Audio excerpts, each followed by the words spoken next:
Luke chapter 18. He also spoke a parable to them that they must always pray and not give up, saying, There was a judge in a certain city who didn't fear God and didn't respect man. A widow was in that city, and she often came to him, saying, Defend me from my adversary. He wouldn't for a while, but afterward he said to himself, Though I neither fear God nor respect man, yet because this widow bothers me, I will defend her, or else she will wear me out by her continual coming. The Lord said, Listen to what the unrighteous judge says.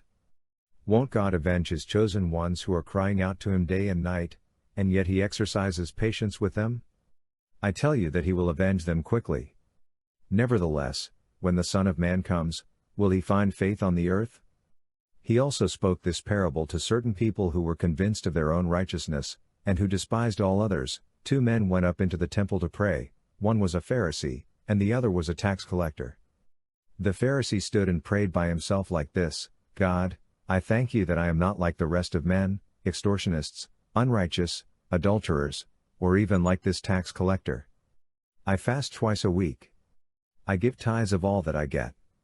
But the tax collector, standing far away, wouldn't even lift up his eyes to heaven, but beat his breast, saying, God, be merciful to me, a sinner.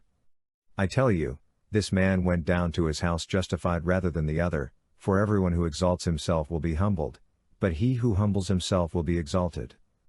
They were also bringing their babies to him, that he might touch them. But when the disciples saw it, they rebuked them.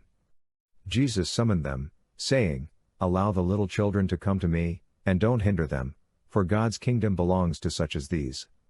Most certainly, I tell you, whoever doesn't receive God's kingdom like a little child, he will in no way enter into it.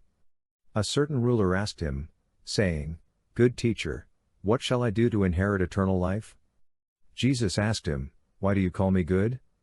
No one is good, except one, God. You know the commandments, don't commit adultery, don't murder, don't steal, don't give false testimony, honor your father and your mother. He said, I have observed all these things from my youth up. When Jesus heard these things, he said to him, You still lack one thing. Sell all that you have and distribute it to the poor. Then you will have treasure in heaven. Then come, follow me. But when he heard these things, he became very sad, for he was very rich. Jesus, seeing that he became very sad, said, How hard it is for those who have riches to enter into God's kingdom. For it is easier for a camel to enter in through a needle's eye than for a rich man to enter into God's kingdom. Those who heard it said, Then who can be saved? But he said, The things which are impossible with men are possible with God. Peter said, Look, we have left everything and followed you. He said to them, Most certainly I tell you, there is no one who has left house, or wife, or brothers, or parents, or children, for God's kingdom's sake, who will not receive many times more in this time, and in the world to come, eternal life.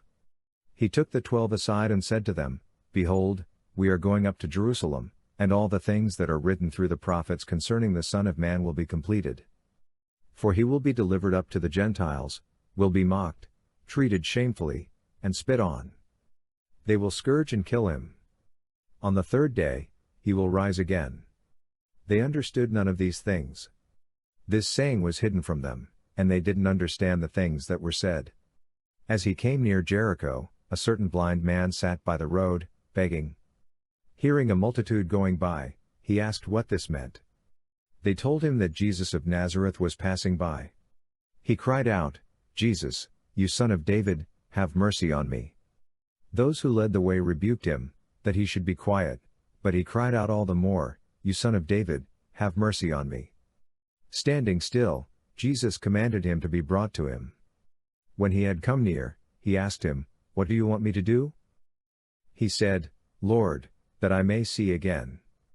Jesus said to him, Receive your sight. Your faith has healed you.